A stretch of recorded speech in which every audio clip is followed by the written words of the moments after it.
This video is going to be a film study look at the Ravens' 21 personnel grouping. I kind of alluded to this video or the need that I felt to put something like this out. Consider it a primer or maybe a shortened version of what I would like to complete overall. I understand that some people like short form content, some people like long form. I'm not sure how long this one's going to go, but here's the point. We're going to go into 21 personnel groupings. I'm going to show you three different types of formations that Todd Monken is using that I think is making it tremendously difficult for opposing defenses to match up. I believe it was Bill Belichick and maybe one other former coach commented this week or maybe last week about how difficult it was to match up with the Ravens personnel groups because they could be big and fast at the same time. I've kind of been hinting around that in different words from the standpoint of talking about Ricard and Zay Flowers being on the field at the same time. This is going to be a look at 21 personnel groups with under center offense, one back. So Ricard as an inline tight end or as a slot tight end. Secondly, it'll be a look at 21 personnel groups where Lamar is in the shotgun, sometimes the pistol. And then third and final, the one that I've already really covered this week, I formation with Lamar under center, Ricard at fullback, and Henry at tailback, all three of those guys on the midline. What's the balance of the I formation? There's a lot to say about it, and I'll probably miss some larger points. But one of the things we always felt like was dangerous is because the fullback, tailback, and quarterback are all on the midline and can threaten to either side of the field, either side of the defense, that is, immediately, on immediate flow. I think the Ravens are benefiting from that, kind of forcing defenses to balance up and be in somewhat predictable looks. I'm talking about when we're in the I formation. And I do suspect or wonder if that's one of the reasons why, as we get later in games, the I formation stuff kind of opens up a little bit more because Todd Monken, the offensive staff, the offensive line kind of know where the defense is going to be lined up. Say, okay, well, how are we going to block this next time we go into the I, considering how they lined up to it in the first quarter and the second quarter? That's a game that's played within a game and within formations and various personnel groups. The Ravens use 12, 22, 11. Just focus in this one on 21 personnel. Not going to get into data at all, to be honest with you. I just want to show the plays and give you guys my thoughts. And if you have anything to expand upon it, please feel free to let me know. So the first section of plays is going to be Lamar under center, one back, either Henry or Justice Hill. And we do have a tight end and a fullback up to the top side. This is obviously the jet sweep play that goes for 19. I talked about this earlier in a video earlier this week, so I'm just going to kind of gloss over it a little bit. But what are we doing to the defense by taking the fullback or tight end, in this case Ricard, and lining him up at tight end, I should say? Well, we're horizontally spreading the defense out a little bit more. Or instead of having Ricard back here between Lamar and Derrick Henry, we are setting him out wide, running a jet sweep, utilizing Ricard's skills along with Charlie Kolar, or Mark Andrews, excuse me, as lead blockers. And just incredible amount of conflict being put on defenders to the side where we're motioning. So talking about this edge defender here, it's essentially an option concept. Let's say he goes out, number 0, the edge defender, and tackles Zay Flowers. Cool. We have other complementary play concepts where we give it to Derrick Henry, or secondary, Lamar could keep it, boot off of it, or a straight play action kickback. Finally, I guess I'm doing this in reverse. The third option would be Derrick Henry on the direct give opposite of the jet. You guys know I call that jet dive. Under center, one back stuff out of 21 personnel. As we get through this, the idea that I'm trying to present to you is that defenses are in some ways frozen because we're not so predictable with Ricard always being a fullback or always being where he's currently located, which is as a slot tight end. And because of how versatile Likely and Andrews are, our 21 personnel groups can essentially be 11 personnel as well. Really nice play early in the game. I think first quarter against the Bills. You know, we scored on the first play there, right? And you'll see that later on in the video. And it was Derrick Henry running into the boundary behind Pat Ricard. I actually did talk about this play in a video earlier this week, but I've kind of started to formulate my thoughts a little bit more on 21 personnel and specifically Flowers and Ricard being on the field at the same time. It just presents incredible versatility. And I actually explained this a little bit. I want to make sure I touch on it one more time. By motioning Ricard across left to right, this is the same setup as the first play of the game. The only difference is the first play of the game that went for the 87-yard touchdown run by Henry, Lamar was in the pistol. He was still on the midline. So was Derrick Henry. From a count standpoint, it's the same count. left and right to try to balance up. In any case, it's a play action that I think builds off of something from recent memory. Henry's long touchdown run on the first play. Look at all the response, all the flow that you're getting. Just opens us up back here for the screen. Under center, one back stuff out of 21 personnel because of Ricard's ability to step out and be a tight end and a lead blocker at the point of attack. Same concept, except now we're in a bunch set. This is week 1 against the Chiefs. So that is Ricard and Andrews as the tight end in a bunch. I think that's Tylan Wallace. And a typical X receiver, Rashad Bateman here on the backside. Bunch.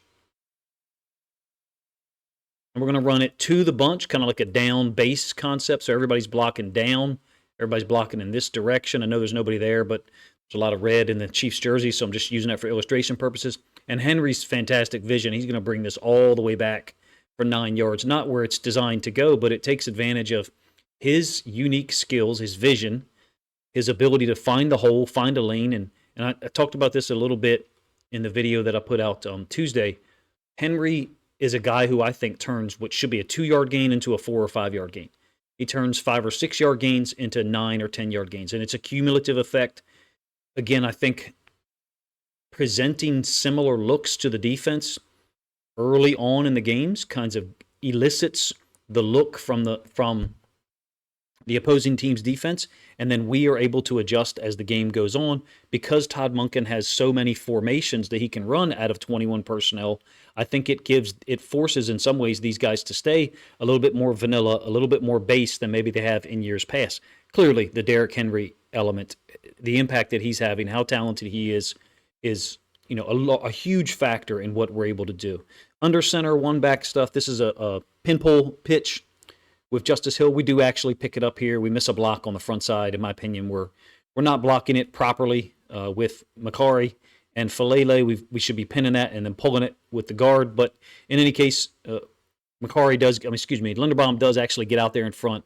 Justice Hill able to pick it up. You guys get the idea. A little bit more horizontal attack when we're under center and one back. And then we clearly can go play action out of it as well. I do think there's a tendency for us to be a little bit more play action based. I think this is just making things, I don't know if I want to say easier on Lamar, making things a little cleaner, a little simpler, a little more direct. This is a beautiful example of him knowing the window that he wants to throw in. In this case, it's to Rashad Bateman. But watch the inside linebacker flash across with, I think it's Bolton, with Andrews. And he's going to be in the window of this ball, to this lane, I should say, to Rashad Bateman. It goes for 15 yards. Lamar's got to wait for that to clear through. Chenal is also looking there because he sees Lamar's eyes looking in that direction. He just can't get there quick enough. Bateman catches it. Easy completion. Simple, I should say, for 15 yards. These concepts, in my opinion, they take the onus off of Lamar from a playmaking standpoint. And then he's just got to play quarterback, meaning fake the handoff, throw to the open guy. I think it simplifies the game, removes the onus of responsibility from him. You guys know I like combat sports comparisons, and I also like basketball comparisons. So I'm going to make a basketball one. It just, to me, reminds me of the star player who generates so much offense for his team and his teammates, but in 2 or 3 possessions in a row is able to kind of sit off ball or be a part of the action, use his gravity as, quote, bait. And I think we're generating a ton of time for Lamar on these play action concepts. Against Cincinnati here, 1st and goal from the 2. Nice throw by Lamar.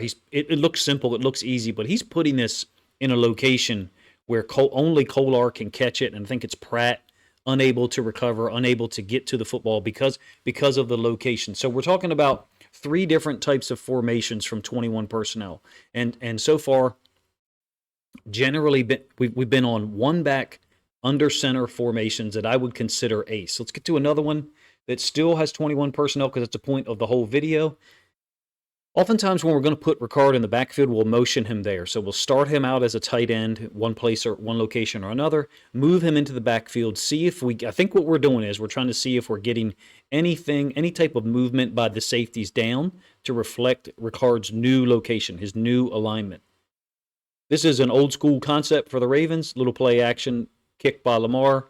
We get pretty good time. Ricard's dealing with a potential edge blitzer, and then Andrews running the over concept across the field, emanating from the right-hand side. This is classic Mark Andrews from 2019, 2020, etc., giving Lamar a clean, easy read because of the play action fake. Theoretically, should get players moving forward, and it kind of does here. There's also a blitz and then a replace by the boundary side safety, and then lo and behold, that's the area where the boundary side safety came from that Mark Andrews runs on top of.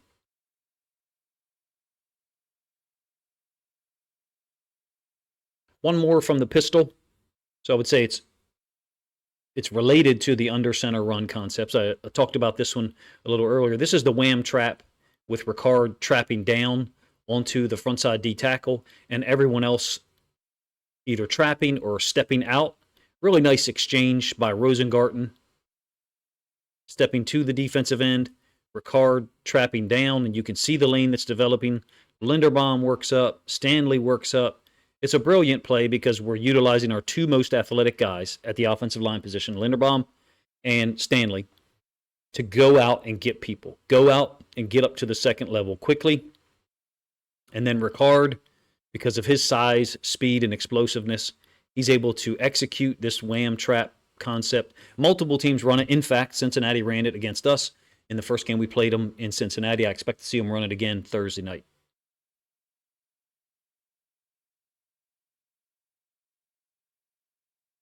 So moving forward a little bit here, second iteration of formations and play concepts from 21 personnel. So we still have two running backs on the field, either Henry and Ricard or Justice Hill and Ricard. I'm not talking about situations where we have Henry and Justice Hill on the field at the same time, which we do that occasionally.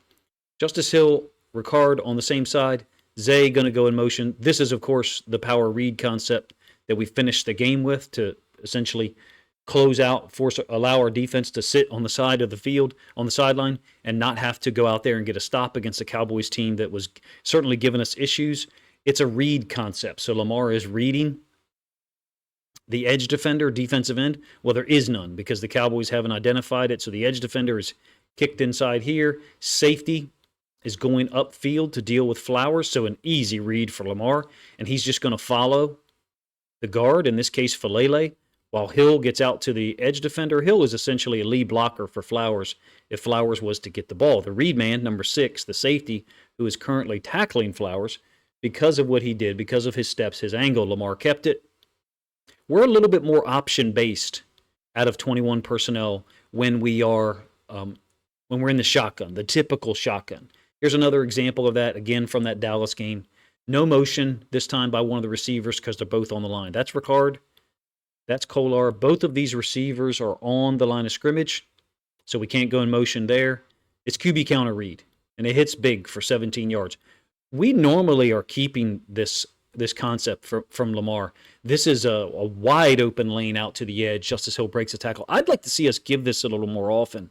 I know that we can't waste plays in the NFL, meaning we want to read it to safeguard any tackles for loss because it's an option play. If you don't read it, if you just give it blindly and they have some random stunt on, yeah, there's the possibility of a player running into Justice Hill. That's the reason why Lamar reads it so often. Nonetheless, I would like to see us pre-snap look at a count system sometimes and an alignment and just say, hey, we're going to give this football if we get this look, meaning Todd Monken would have said that to Lamar. But look, at this point, Lamar Jackson could be an option coach because of how many different reads he's been asked to make over the course of his career.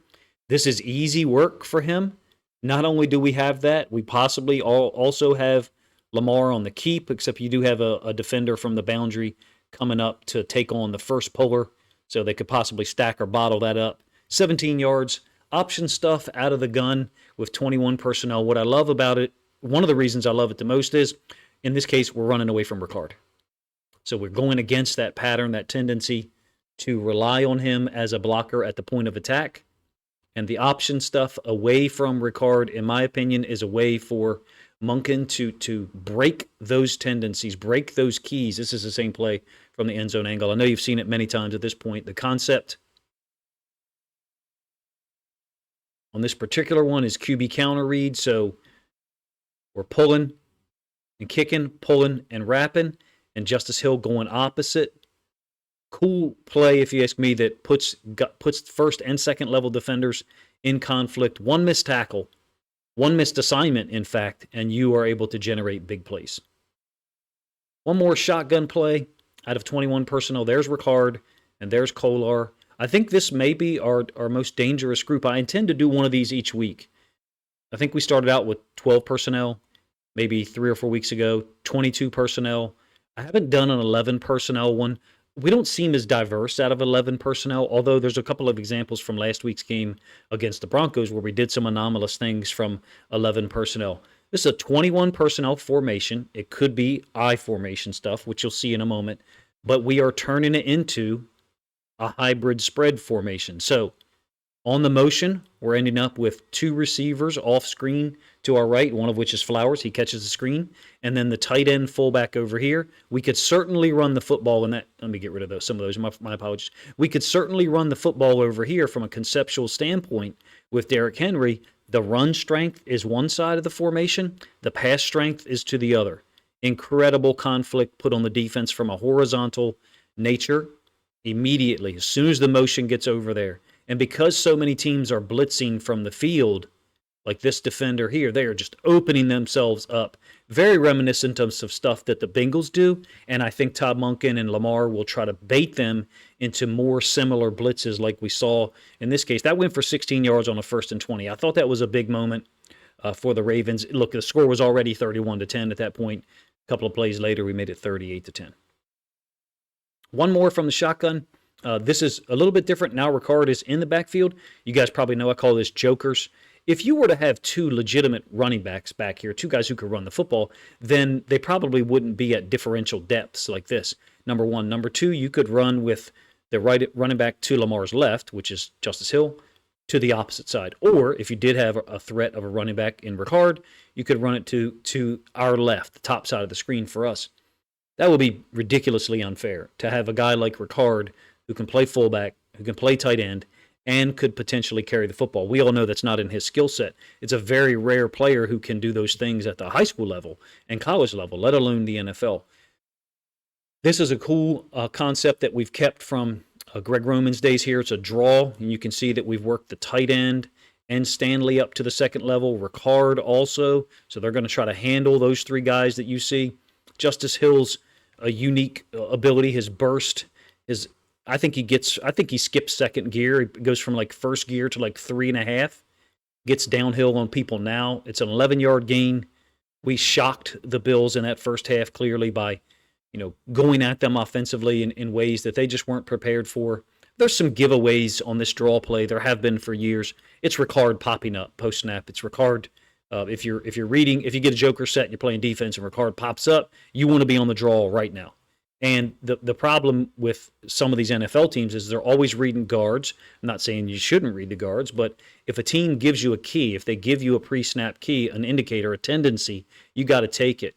And in this case, these guys do not. They go with Lamar faking the throw out to the left because so many inside linebackers are taught to read the quarterback, mistakenly in my opinion. Last aspect of this, I've already really bludgeoned the I formation in a previous video, covered it extensively. So we'll kind of gloss over it a little bit. I think it's a unique situation in the NFL that a team can be in power running looks and spread concepts and then attack you with an option plays that are already somewhat rarely used at the NFL level with the same players on the field. Now, we've gone through a bunch of plays here. It's not always the same tight end on the field. It's not always the same 2 receivers on the field. So when I say the same players on the field, what I mean is positional designations, 21 personnel. Clearly, there's a difference between Andrews being on the field versus Kolar in this formation. I did talk about it a little bit in the I formation video that I did Tuesday. The tell or the tendency, I guess I should say, let me get back to the end zone angle, my apologies, is that when Kolar was here, we were running power to the side with Derrick Henry.